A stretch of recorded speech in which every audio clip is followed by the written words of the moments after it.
டிஎம்கேவோட gen Z அரசியல். Bro நல்லா இருக்கியா ப்ரோ அப்படின்னு எல்லாரும் எனக்கு ஓட்டு போட்டுருவாங்களா? ஜென்சியை பிடிச்சிங்களா கிராண்ட் மாவா பிடிச்சிங்களாங்கிறது மேட்டர் இல்லை. நீங்க நல்ல விஷயம் பண்ணீங்கன்னா எல்லாரும் உங்களுக்கு பக்கம் வந்துருவாங்க. Chennai Samartha Aviation College, best aviation college in Tamil Nadu, and Grand Royal Tours presents Behind Notes Beyond the News with Rangaraj Pandey, powered by Dr. Srivarma Oil Tarum Ayurveda, Air Fiber Wi-Fi, Kartipuram, Coimbatore 200-acre Dream Township Premium Plots, Arabian Garden Seafood Restaurant, Naturals, world's fastest growing saloon chain. எல்லா அரசியலுக்கும் முன்னுதாரணமாக இருந்த ஒரு இயக்கம் அடுத்தவங்களை பார்த்து copy பண்ற நிலைமையில இருக்குதுன்னு ரொம்ப ஆச்சரியப்படுறேன். விஜய் கேஷுவலான ஸ்பீச் பேசுறாரு. பெரியவர்களே, தாய்மார்களே, பேரன்பு மிக்க சான்றோர்களே அப்படிலாம் சொல்லாம அப்புறம் கைஸ் நல்லா இருக்கீங்களா, அந்த ஆல்ட்ரஸில் நமக்கு வராது சல்லி அப்படின்னு சொல்றாரு. இப்போ இதை பார்த்து என்ன பண்றாங்க, ஸ்டாலினோட அந்த உதயநிதியுடைய அறிக்கையவே பேச்சு வழக்கில் கொடுக்குறாங்க. நான் வந்திருக்க மாட்டேன்னு நினைக்கிறீங்களா, உங்களுக்காக நான் கூடவே நிற்பேன். எனக்கு ஒன்றும் புரியவே இல்லை, இருக்குது என்னன்னே தெரியல. சிங்கப்பெண் படை ஒவ்வொரு காவல் அதிகாரிகளுக்கும் ஒவ்வொரு கேமராமேனை நியமிச்சிருக்காங்க. இவங்களும் விளம்பர அரசியலை தான் முன்னெடுக்கிறாங்க. நான் அறிஞ்சு சிங்கப்பெண்களுக்கு பின்னாடிலாம் கேமரா தூக்கிட்டு வராங்க. சிங்கப்பெண்கள் முன்னாடி இங்கே கேமரா வச்சிருக்காங்க. அந்த அவர் சொல்வார்ல, அந்த வெர்ச்சுவல் வாரியர்ஸ் அப்படின்னு சொல்றாருல, அவங்க புற இறங்கி நான் தான் உங்களுக்கு சொன்னேன்ல, மோடிக்கு நேரம் எதிர உட்கார்ந்துருந்தாரு, ரைட்ல திரும்பினார், லெப்ட்ல திரும்பினார், அவங்க தான் போட்டு சொல்லிருக்காங்க. அது தப்பு இல்லை. நான் கேட்கிறேன், அவங்கள்ட்ட ஐடி விங் இருக்குது, அவங்க இப்படி பண்றாங்க, உங்கள்ட்ட ஐடி விங் இல்லையான்னு கேட்குறேன். கவர்மெண்ட்ல நிறைய விஷயங்கள் விழிப்புணர்ச்சியோட போய் கொண்டு போய் சேர்க்கிறது சரிதான் நினைக்கிறேன். தாவேக்காவை நம்ம அண்டர்எஸ்டிமேட் பண்ணிட்டோம். நம்ம வளராத பிஜேபியை நமக்கு எதிரி மாதிரி காட்டி பிஜேபி வருதுன்னு சொல்லிட்டோம். மக்களுக்கு தெளிவாக தெரிஞ்சிருக்கு பிஜேபி இன்னைக்கு எதிரி இல்லை அப்படின்னு. நம்ம அந்த மாதிரி நிறைய விஷயங்கள் மிஸ் பண்ணிட்டோம் சொல்லியிருக்காங்க. ஸோ தேர் அனலிசிங். ஆனால் அதை விட இப்போ அதிகாரிகள் காரணம் சொன்னால் அவங்களே ஏமாத்திக்கிறாங்க. அவர்கள் தான் காரணம். ரெண்டாவது காரணம் சொன்னால் கூட்டணி கட்சிகள். மூணாவது காரணம் சொன்னால் கூட்டணி கட்சிகளை அவர் நடத்திய விதம். நாலாவது காரணம் சொன்னால் அவங்களுக்குள்ள அந்த நம்பிக்கையற்ற தன்மை. இந்த வாரிசு அரசியலுக்கு ஒரு முற்றுப்புள்ளி வச்சாங்கன்னு சரி. நீங்க அன்பில் மகேஷ் பொய்யாமல் இளைஞர் இல்லையா, உதயநிதி இளைஞர் இல்லையா, கௌதம் சிகாமணி இளைஞர் இல்லையா, எல்லாம் ஒவ்வொருத்தருடைய பையங்க. கிட்டத்தட்ட ஒரு 32 நாட்கள் ஆகிடுச்சு தாவேக்கா ஆட்சி அமைத்து. இன்ன வரைக்கும் திமுக காரர்கள் ஒரு 2 நாளைக்கு முன்னாடி ஒரு வீடியோ ஒன்று பார்த்தா, அதில் உள்ளூர் தலைவர் ஒருத்தர் சொல்லியிருந்தாரு, திமுகவுடைய தோல்விக்கு அதிகாரிகள் தான் காரணம்னு. இதெல்லாத்தையும் பார்க்கும்பொழுது இன்னும் அந்த தோல்வியினுடைய ஏற்றுக்கொள்ளும் ஒரு மனப்பக்குவத்திற்குள் அவர்கள் வரவில்லையா அப்படிங்கிற ஒரு கேள்வி இருக்கு. திமுகவுக்கு அந்த மாதிரி ட்ராக் ரெக்கார்ட் இருக்கு. கலைஞர் நான் படிச்சிருக்கேன், நானும் பார்த்துருக்கிறேன். அதை திமுக தோத்துருச்சுன்னா தமிழர்கள் சோற்றால் அடித்த பிண்டமாகி விட்டார்கள் அப்படின்னு திட்டுவார். தமிழர்கள் வாழை மட்டையாகி விட்டார்கள்னு சொல்லுவார். அது மாதிரிலாம் நிறைய சொல்லியிருக்கிறாங்க. அது ஒரு பக்கம் இருக்கட்டும். இப்போ திமுக அனலிசிஸ் பண்ணிகிட்டு இருக்கு. அந்த குழுவோட அறிக்கையை கொடுத்துருக்கு. நம்ம ஊடகங்களில் செய்தியெல்லாம் வந்திருக்கு, நம்ம பார்த்துருப்போம். தாவேக்காவை நம்ம அண்டர்எஸ்டிமேட் பண்ணிட்டோம். நம்ம வளராத பிஜேபியை நமக்கு எதிரி மாதிரி காட்டி பிஜேபி வருதுன்னு சொல்லிட்டோம். மக்களுக்கு தெளிவாக தெரிஞ்சிருக்கு பிஜேபி இன்னைக்கு எதிரி இல்லை அப்படின்னு. நம்ம அந்த மாதிரி நிறைய விஷயங்களை மிஸ் பண்ணிட்டோங்கலாம் சொல்லியிருக்காங்க. ஸோ தேர் அனலிசிங். ஆனால் அதை விட இப்போ அதிகாரிகள் காரணம் சொன்னால் அவங்களே ஏமாற்றிக்கிறாங்க. அவர்கள் தான் காரணம். ரெண்டாவது காரணம் சொன்னால் கூட்டணி கட்சிகள். மூணாவது காரணம் சொன்னால் கூட்டணி கட்சிகளை அவர் நடத்திய விதம். நாலாவது காரணம் சொன்னால் அவங்களுக்குள்ள அந்த நம்பிக்கையற்ற தன்மை. அந்த திரும்ப அந்த பாசி ஆட்டிடியூடில் நேரு சொன்னதான் சட்டம், வேலு சொன்னதான் சட்டம், அப்படி போய் நிற்கும் போது அது கீழே இருக்கிற தொண்டர்கள் மத்தியிலே ஒரு பெரிய வெறுப்பை சம்பாதிச்சு கொடுத்துச்சு. அதான் நம்ம பார்க்கணும். அவங்க திமுக தலைவர் ரொம்ப தினமாக நம்பினார். நம்ம இவ்வளவு நல்ல ஸ்கீம்ஸ் கொடுத்துருக்கோமே, இந்த ஸ்கீம்ஸே நமக்கு வெற்றி கொடுக்கணும்னு நினைச்சார். திரு தயாநிதி மாறன் 2006-11 காலத்தை சொல்லிகிட்டே இருப்பார். கருவறை முதல் கல்லறை வரை எல்லாருக்கும் ஸ்கீம் கொடுத்துருக்கோம். நாங்கள் பிறந்த குழந்தைங்க சொன்னால் இறந்துட்டாலும் வச்சுருக்கோம் நாங்கள் அப்படின்னு சொல்லிட்டு அந்த மாதிரி வச்சுருந்தாங்க. அதெல்லாம் சொல்கிறாங்க. ஆனால் யார் பெனிஃபிஷரிங்கிற பார்க்கணும். கட்சிக்காரங்களுக்கு மட்டும்தான் கிடைச்சது. காரில் 1000 ரூபா காசு வாங்கிட்டு போகிறவங்கள நீங்கள் என்ன சொல்லுவீங்க? அது எல்லாரும் எப்படி ஏற்பாங்கன்னு நினைக்கிறீங்க? அது மாதிரி அவங்க கொஞ்சம் கண்ணை மூடிட்டு இருந்துட்டாங்க. ஸோ முதல் பழி அவர்கள் மீது தான் போட்டுக்கொள்ளணும். ரெண்டாவது பழி கூட்டணி கட்சிகள் மேலே, மூணாவது கூட்டணி ஒருங்கிணைப்பு மேலே, நாலாவது இந்த பாசி ஆட்டிடியூட். அதெல்லாம் அதை சரி பண்ணாங்கனாலும் எல்லாம் சரியா போயிடும். முதல்ல இந்த வாரிசு அரசியலுக்கு ஒரு முற்றுப்புள்ளி வச்சாங்கனாலும் சரியா போயிடும். நீங்கள் வாய்ப்பு கொடுக்கணும்ல. தாவேக்காலையும் பாஜகலையும் மதிப்பு சேர்றாங்கன்னு அவங்களுக்கு அடுத்தடுத்த ஸ்பேஸ் கிடைக்குன்னு பார்க்குறாங்க. திமுகவில் புதுமுகங்களுக்கு ஸ்பேஸே கிடைக்காதுன்னு கவலைப்படுறாங்க. புதுமுகமாக இருந்தால் இளைஞர் நீங்கள் சொல்வீங்க, அவர் ஒரு வாரிசாக இருப்பார். நீங்கள் அன்பில் மகேஷ் பொய்யாமல் இளைஞர் இல்லையா, உதயநிதி இளைஞர் இல்லையா, ஒரு கௌதம் சிகாமணி இளைஞர் இல்லையான்னு, எல்லாம் இன்னொருத்தருடைய பையன் ஐபி செந்தில்குமார் இளைஞர் இல்லையான்னு, எல்லாம் ஒவ்வொருத்தருடைய பையங்க. அப்போ நீங்கள் அதை இளைஞர் லிஸ்ட்டில் நீங்கள் சேர்க்க முடியாதுன்னு புரிஞ்சுக்கோ. அந்த ரிலேஷன்ஷிப்பை 2 பேருமே நல்லா மெயின்டைன் பண்ணாங்களே, 2 பேருக்குமே லாபம் தான் நினைக்கிறேன். டிஎம்கேவோட ஜென்சி அரசியல் எப்படி பார்க்குறீங்க? ஏன்னா அங்கங்கே கூட்டம் போட்டு எல்லாரும் பேசிகிட்டு இருக்காங்க. தாவேக்காவுடைய வெற்றிக்கு ஜென்சி இளைஞர்களுடைய வாக்குகள் தான் காரணம், நாங்களும் ஜென்சி அரசியலை மேற்கொள்ள போகிறோம்னு சொல்லி அவங்க ஒரு காலத்தில் குதிச்சிருக்காங்க. எப்படி பார்க்குறீங்க? அதாவது எல்லா அரசியலுக்கும் முன்னுதாரணமாக இருந்த ஒரு இயக்கம் அடுத்தவங்களை பார்த்து காப்பி பண்ணுற நிலைமையில் இருக்குதுன்னு ரொம்ப ஆச்சரியப்படுறேன் நான். இது வந்து எப்பயுமே திமுக தான் வந்து ஒரு ட்ரெண்ட் செட்டராக இருக்கும். இதுக்கு முன்னாடி அண்ணா காலத்துலேருந்து எப்பயும் பார்த்தீங்கன்னா இந்தியா முழுக்க ஒரு பார்வை இருக்கும்போது தமிழ்நாட்டில் வேற ஒரு பார்வை இருக்கும். அந்த மாதிரி பியூட்டிஃபுல்லான ஒரு நெரேட்டிவ் செட் பண்ணி அழகாக கொண்டு போவாங்க. இப்போ காப்பி அடிக்கிற இடத்து போயிட்டாங்க. எப்போ நடந்துச்சுன்னா 2006க்கு பிறகு இது நடக்க ஆரம்பிச்சிச்சு. 2006 திரு விஜயகாந்த் பாப்பறீங்க சின்ன பிள்ளை இருந்திருப்பீங்க. இன்னைக்கு விஜய் கொண்டு வரக்கூடிய பல விஷயம் அன்னைக்கு விஜயகாந்த் கொண்டு வந்துட்டார். இதே போல இளைஞர்கள் பூரா பெருந்திரளா அவர் பின்னாடி போயிட்டாங்க. அதுக்கப்புறம் திரும்ப இவங்க வந்து எல்லாருக்கும் ஏடிஎம்கே டிஎம்கே அந்த மாதிரி நம்ம இளைஞர் பாசறை போடுவோம், இளைஞரணி ரீவேம் பண்ணுவோம் எல்லாம் அப்படி கிளம்புனாங்க. அதெல்லாம் வந்து அதான் புரிஞ்சுக்கணும். அப்போ வரைக்கும் திரு ஸ்டாலின் தான் இளைஞரணி தலைவராக இருந்தார். அப்போ எல்லாம் ஒரு பெரிய விமர்சனம் வந்துச்சு. 65 வயசுல இளைஞரணி தலைவராக இருக்கிறாங்கலாம் விமர்சனம் வந்துச்சு. அந்த மாதிரி வந்து நமக்கு என்ன சரி பண்ணிக்கணும்னு கிளம்பாம அவர் பண்றாரு இவர் பண்றாரு. விஜய் வந்து கேஷுவலான ஸ்பீச் பேசுகிறாரு. அவர் வந்து ஒரு பொலிட்டிக்கலாக பெரியவர்களே தாய்மார்களே பேரன்பு மிக்க சான்றோர்களே அப்படிலாம் சொல்லாமல் அப்புறம் கைஸ் நல்லா இருக்கீங்களா இந்த ஆல்ட்ரஸில் நமக்கு வராது சல்லி அப்படின்லாம் சொல்ல. இப்போ இதை பார்த்துட்டு என்ன பண்ணுறாங்க, ஸ்டாலினோடைய அந்த உதயநிதியுடைய அறிக்கையவே பேச்சு வழக்கில் கொடுக்குறாங்க. நான் வந்திருக்க மாட்டேன்னு நினைக்கிறீங்களா, உங்களுக்காக நான் கூடவே நிற்பேன். எனக்கு ஒன்றும் புரியவே இல்லை, எனக்கு என்னன்னே தெரியல. இது மாதிரிலாம் பண்ணி வந்து ஜென்சிலாம் வந்து ஜென்சிக்கு தமிழ் படிக்க தெரியலங்கிற பார்க்கணும். திராவிட ஆட்சியோடைய பெரிய புண்ணியத்தில் என்னென்னா நீங்கள் தமிழையே வந்து ஒரு பெரிய துயரம் சொல்கிறேன். அபிநயாவாக ஏதோ ஒரு பேரில் ஆரம்பிக்கும், ஏழு ஆரம்பித்த ஒரு பேர், ஒரு குழந்தை நீட்டில் பிரச்சனையை சொல்லி அந்த குழந்தையுடைய தற்கொலை கடிதம் தங்கிலீஷில் இருந்துச்சு. டெக்ஸ்ட்லாம் இங்கிலீஷில் இருக்கும், வேர்ட்ஸ் வந்து தமிழில் இருக்கும். நான் NAAN இன்று INRU இன்று இப்படி இருந்துச்சு. அப்போ நம்ம வந்து எப்படிப்பட்ட தலைமுறையை வளர்த்து வச்சிருக்கோம்னு பாருங்க. தமிழ் பேச தெரியும், வேற எதுவுமே தெரியாங்கிற மாதிரி கொடுத்துருக்கோம். இதுதான் திராவிட இயக்கங்கள் பண்ணது. அப்போ இவங்களுக்கு வந்து என்ன நடக்குதுன்னே தெரியாம இவங்க நான் ஜென்சி பாலிடிக்ஸ் பாருங்க காப்பி கேட் பண்ணாங்கன்னு அது அப்போ அந்த புளியை பார்த்து பூனை சூடுபட்டுக்கிறது தான். நான் வந்து இப்போ அதுக்காக தாவேக்காக புள்ளினா இவங்களுக்கு பூனை சொல்ல. காப்பி கேட் பண்ணுறதோட யூ ஹேவ் டு இனிஷியேட். ஒரு லீடர் வந்து இனிஷியேட் பண்ணுவார், ஃபாலோ பண்ண மாட்டார். லீடரோட வேலை கிரியேட் பண்ணுறது, கேடரோடைய வேலை ஃபாலோ பண்ணுறது.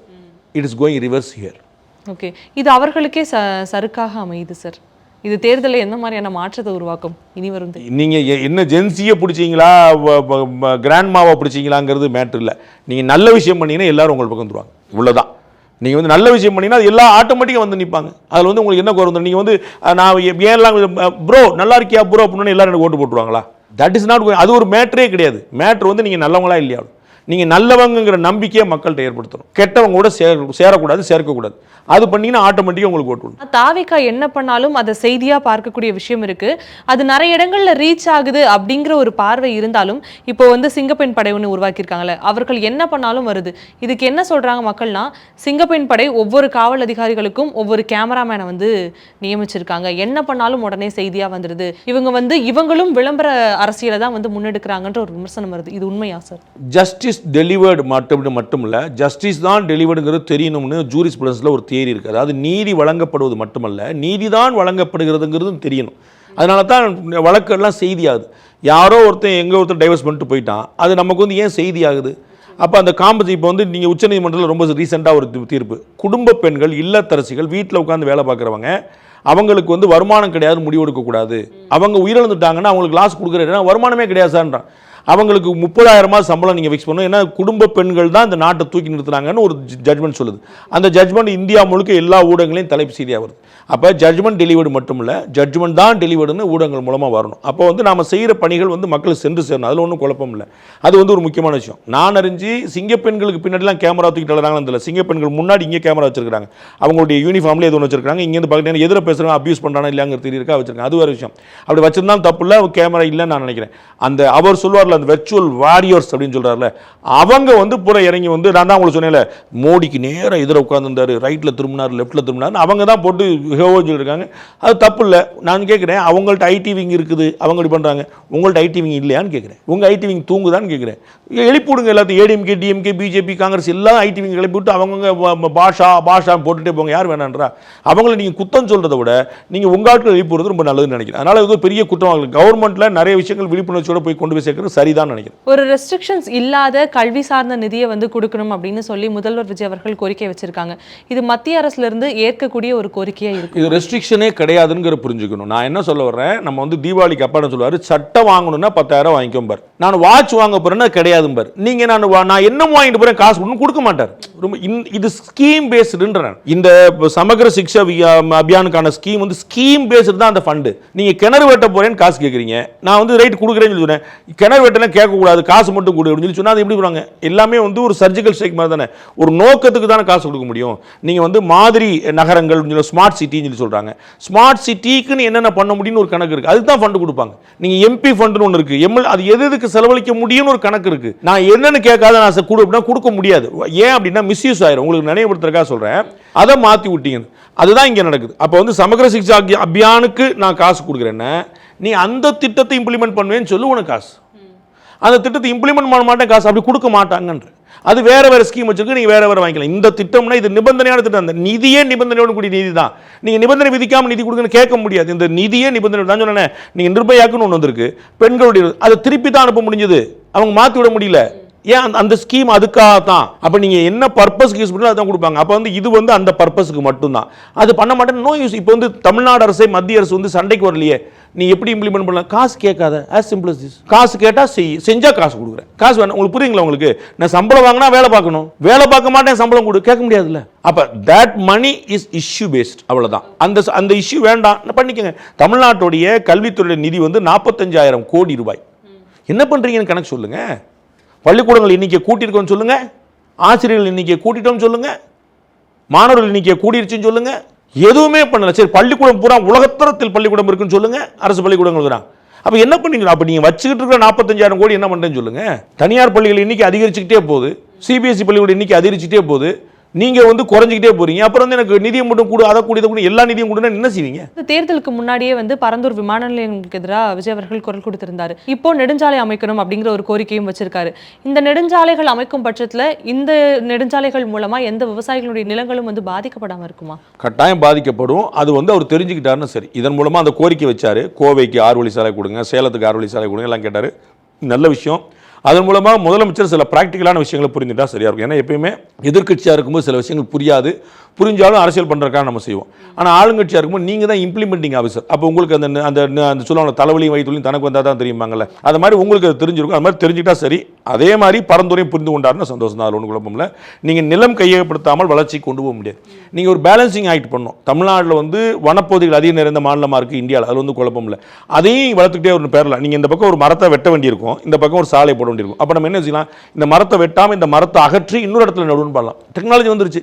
நீங்கள் அந்த மாதிரி யோசிக்கணும். ஸோ நிலம் கையகப்படுத்த வேண்டியிருக்கும். அவங்களுக்கு கூடுதலான நிதி கொடுங்க. 10 வழிச்சாலை வந்த போதோ, கொண்டு சேலம் சென்னை 10 வழிச்சாலை வந்த போதோ, பரந்தூர் மாநிலத்திலேயோ சென்ட்ரல் கவர்மெண்ட் கொடுக்குற காம்பன்சேஷன் நீங்கள் கேள்விப்படணும்.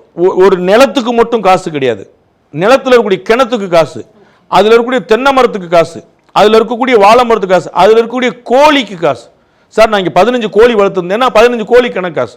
இதை மாதிரி வச்சுட்டு வந்து பாட்டு விட்டு காம்பன்சேஷன் அவ்வளோ. ஏன்னா அது வந்து முதலமைச்சராக திரு நரேந்திர மோடி அவர்கள் இருந்தாருங்கனால அவருக்கு இந்த நிலம் கையகப்படுத்துகிற உள்ள சேலஞ்சு தெரியும். ஏன்னா அவர் அகமதாபாத் மாதிரி பெரு நகரங்கள்லேயே வந்து நிலம் கையகப்படுத்தினவர். அதன் மூலமாக அமராவதி நதி உட்பட பல விஷயங்களை வந்து தூர்வாரி நிறைய விஷயங்கள் டெவலப் பண்ணவர்.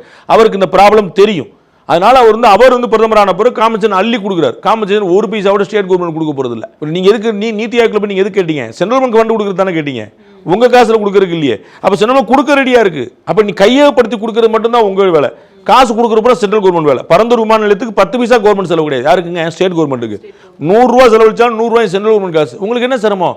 கையகப்படுத்தி கொடுக்கணும், அந்த மக்களை கன்வின்ஸ் பண்ணணும். அப்பதான் இப்போ நீங்கள் NLC இருக்குது, NLCயில் எத்தனை கிராமங்களுக்கு கொண்டு வரப்பட்டிருக்கு?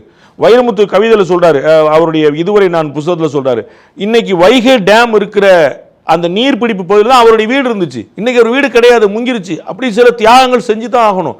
NLC இருக்கும்போது அந்த இடத்துல பல கிராமங்கள் இருந்துச்சு. இன்னைக்கு அங்கே நிலக்கரி சுரங்கம் மட்டும்தான் இருக்குது. அப்போ நீ நிலக்கரி சுரங்கம் வேணுமா வேண்டாமா? அதுவும் சேர்ந்தானே வேணும். அப்ப நீங்க முதலமைச்சர் நேற்று எதிர்ப்பு தெரிவித்தவர் இன்று புரிந்து கொண்டால் சரி. இவங்க வந்து திமுகவுடைய தோல்வியை கண்டறியறதுக்கு கிட்டத்தட்ட 36 பேர் கொண்ட குழு மூலமா ஒரு எல்லாமே டிஸ்கஷன் எல்லாம் போச்சு.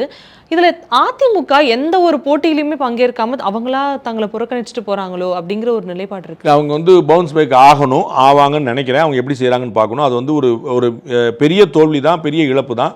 ஆனால் ஈடு செய்ய முடியாத இழப்பு இல்லை, இர்ரிப்பேரபிள் லாஸில் தே கேன் மேனேஜ். இதற்கு முன்னாடி வரல. ஆனால் இங்கே பெரிய வந்து ட்ரஸ்ட் டெஃபிஷியன்சி ரொம்ப பெருசாக இருக்குது. அதாவது தலைமை நிர்வாகிகள் மீதும் நிர்வாகிகள் தலைமை மீதும் ஒரு பெரிய நம்பிக்கை வைக்கல. அவங்க வந்து என்னுடைய கணக்கில் ஒரு ஆஃப் த ரெக்கார்டாக ஒரு மீட்டிங் போடணும். உட்காந்து கேஷுவலாக என்னப்பா பண்ணுறீங்கன்னு ஒரு அஃபீஷியலாக சரிங்க அப்படிங்கிற மாதிரி ஒரு ஃபார்மல் மீட்டிங்காக இல்லாமல் எல்லாரையும் பர்ஸ்டாக விடணும். எல்லாருமே வந்து ஒரு மனசில் இருக்கக்கூடிய குமரெல்லாம் கொட்டி தீர்க்கிறதுக்கு அளவு பண்ணணும். இஃப் ஐம் நாட் ராங், நல்ல ஒரு பேர் மறந்துட்டேன். சென்னைக்கு பக்கத்தில் புறநகரில் செங்கல்பட்டு பக்கத்தில் பேரில் வந்து ஒரு குலப்பாக்கம் நினைக்கிறேன், if I'm not wrong, Kulappakkam நினைக்கிறேன். அம்மா வந்து ஆட்சியில் இருந்தபோது 96 பெருந்தோல்வி அடைஞ்சிட்டாங்க. அதற்கு பிறகு நிறைய பேர் வெளியே போயிட்டாங்க, ஏடிஎம்ல நிறைய பேர் வெளியே போயிட்டாங்க. பெருந்தோல்வி 96 ஜெயலலிதாவே தோத்தாங்க. பயங்கர கட்சிலாம் ரொம்ப பிரச்சனையாகி எல்லாமே. அப்போ வந்து 96-98 கேப்பில் வந்து குழப்பாக்கம் நினைக்கிறேன். அங்கே வந்து அம்மா வந்து எல்லாருமே கூட்டு கட்சிக்காரங்க அப்புறம் யார் யாரெல்லாம் வர முடியும் வாங்கன்னு சொல்லிட்டு எல்லாம் ஓப்பனாக எல்லாரையும் பேச விட்டு எல்லாம் கருத்தை கேட்டாங்க. அப்போ நிறைய பேருக்கு வந்து ஒரு வடிகால் கிடைச்சது. இந்த இன்னார் தாங்க சரியில்லை, அன்னார் தாங்க சரியில்லை, அப்படி அங்கே இப்படியான்னு சொல்லும்போது அவங்களுக்கு நடக்குதோ நடக்கலையோ நம்ம சொல்லிட்டோம் கொட்டிட்டோம் அம்மா மாட்டி பேசிட்டோங்க ஒரு ஆறுதலாக கிடைச்சது. அதை மாதிரி ஏடிஎம்கே வந்து மீள் பார்வை சுய பரிசோதனை முதல்ல செய்துக்கணும். என்னப்பா பிரச்சனை, இங்கே உனக்கு என்ன நடக்குது அப்படின்னு. இப்போ சிவி சண்முகம்லாம் ஏடிஎம்கே கார், விஜயபாஸ்கர்லாம் ஏடிஎம், அவங்களுடைய ஏடிஎம்கே உள்ள லாயல்ட்டி நீங்கள் டவுட் பண்ண முடியாது. நீங்கள் நிறையா புகார்கள் இருக்கலாம், அது ஒரு விஷயம். ஆனால் கட்சிக்காரங்க அப்போ அவங்களே வெளியே போகலாம்னு ஏன் நினைக்கிறாங்கிறத யோசிக்கணும். அப்போ நம்ம பேசி தீர்த்தா சரி பண்ணிட முடியும். நீங்கள் ஓபிஎஸ் மாதிரி தான், ஓபிஎஸ்லாம் பக்கா ஏடிஎம்கே கார். அவரெல்லாம் வந்து அவர் சின்ன வயசுலேருந்து அப்படி இருந்து வளர்ந்தவர். அவரெல்லாம் டிஎம்கே கூட ஒரு பெரிய லாஸ். இன்றைக்கி அவர் எம்எல்ஏ ஆகிட்டார்ல. நீங்கள் அந்த மாதிரி நீங்கள் ஒவ்வொருத்தராக நீங்கள் போனால் அப்புறம் செங்கோட்டையன், அது வந்து அவர் வந்து எம்ஜிஆர் காலத்தில் உட்காந்துருக்கூடிய ரொம்ப சின்ன வயசுலேருந்து ஏடிஎம்கேல இருக்கக்கூடிய அவர் இன்னைக்கு டிவிக்கே போயிட்டார்ல. அப்படி ஒவ்வொருத்தரையா நீங்க இழந்துட்டே இருந்தீங்கன்னா இட்ஸ் ஹியூஜ் லாஸ்ல. இன்னைக்கு ஒரு ஆள், நாளைக்கு 2 ஆள், நாளைக்கு 20 ஆள், நாளைக்கு 200, அப்படி போயிட்டே இருந்தா இப்போ எவ்வளவு எக்ஸ்மினிஸ்டர்ஸ் போயிருக்காங்க. நீங்க எல்லாரும் போன பிறகு எந்திரிச்சு வரலாம். நான் தான் உங்களுக்கு உதாரணம் சொன்னேன், ஜெயலலிதா உதாரணம் இருக்கு, எல்லா உதாரணம் இருக்கு. ஆனா ஏன் போக விடணும்னு கேட்குறேன். நீங்க ஒண்ணுனா நீங்க தும்ப விட்டுட்டு வாழ பிடிக்கல, தெர் இஸ் நோ மீனிங். அப்ப ஏடிஎம்கே தன்னை மீள்பார்வை பார்த்து கொண்டால் வாய்ப்புகள் நிறைய இருக்கு. இப்போ சசிகலா, டிடிவி தினகரன் இவங்க எல்லாருமே அதிமுகவிலே ஒன்றிணைந்தாங்கன்னா மீள முடியும், அதற்கான வாய்ப்பு. திருமதி சசிகலா அது முடிஞ்சு போச்சு. அவங்க வந்து ஏடிஎம்கேல சேர்றத பத்தின சாப்டர் கிடையாது, அதுல பேசுறதுல தெர் இஸ் நோ மீனிங். ஏன்னா அவங்க வந்து இப்போ போதா குறைக்கு பல தொகுதியில் ஒரு குறைஞ்சபட்சம் ஒரு 10 தொகுதியிலாவது ஏடிஎம்கே தோல்விக்கே காரணமா இருந்துட்டாங்க. அவங்க நிறுத்தின ஆட்கள் ஏடிஎம்கே காரங்களே கிடையாது, அவங்க கட்சிக்காரங்களும் கிடையாது. யார் யாருடைய கூட்டணிலாம் வச்சுக்கிட்டு அவங்க ஒரு 10 தொகுதியிலாவது வந்து ஏடிஎம்கே கூட்டணி தோல்விக்கு காரணமா இருந்துட்டாங்க. அதனால வந்து அது ஏற்கனவே முடிஞ்சு போச்சு, இன்னும் கத்தம் தான், அதில் வாய்ப்பு இல்லை. திரு டிடிவி தினகரன் ரொம்ப தெளிவாக சொல்லிட்டாரு, நாங்கள் நட்போடு இருப்போம்னு சொல்லிட்டாரு. அதுவே பெரிய விஷயம், அதுவே போதுமான விஷயம், அவ்வளோ போதும். அந்த இடத்துல நீங்கள் வந்து அது ஒரு தனி குடித்தனம் போன பிறகு நீங்கள் திருப்பி மெர்ஜர் பற்றிலாம் நீங்கள் யோசிக்க வரல. நல்ல நட்பு இருக்குது. திரு டிடிவியும் திரு இபிஎஸ் இப்போ அண்டர்ஸ்டாண்டிங் வந்திருக்காங்க. அந்த ரிலேஷன்ஷிப்பை 2 பேருமே நல்லா மெயின்டைன் பண்ணாங்களே, 2 பேருக்குமே லாபம் தான் நினைக்கிறேன். ரொம்ப நன்றி sir. Behind Woods Beyond the News with Rangaraj Pandey. Title sponsor Chennai Samartha Aviation, Hotel Management, Nursing. ஈஸியா படிங்க சாலரியோட. அண்ட் கிராண்ட் ராயல் டூர்ஸ், உங்க ஒவ்வொரு ட்ரிப்பையும் ஸ்வீட் மெமரிஸ் ஆக்க கிராண்ட் ராயல் டூர்ஸ்க்கு வாங்க. Power by doctor Srivarma wellness, அனைத்து நோய்களுக்குமான ஆயுர்வேத மருத்துவம் தமிழகம் எங்கும். Air fiber wifi all in one plans, wifi, OTT, IPTV. Pay 6 get 6 month free. Kathipuram 200-acre Dream Township in Coimbatore. Ready to construct premium villa plots and commercial plots with world-class infrastructure. Arabian Garden Seafood Restaurant, ever fresh, ever delicious seafoods. இப்போது தமிழகம் எங்கும். Naturals, world-class, fastest growing saloon chain. Chennai Samartha Aviation College, best aviation college in Tamil Nadu, and Grand Royal Tours presents Behind Woods Beyond the News with Rangaraj Pandey. Powered by Dr. Srivarma Oil Tarum Ayurveda, Air Fiber Wi-Fi, Karthipuram, Coimbator's 200-acre Dream Township Premium Plots, Arabian Garden Seafood Restaurant, Naturals, world's fastest growing saloon chain.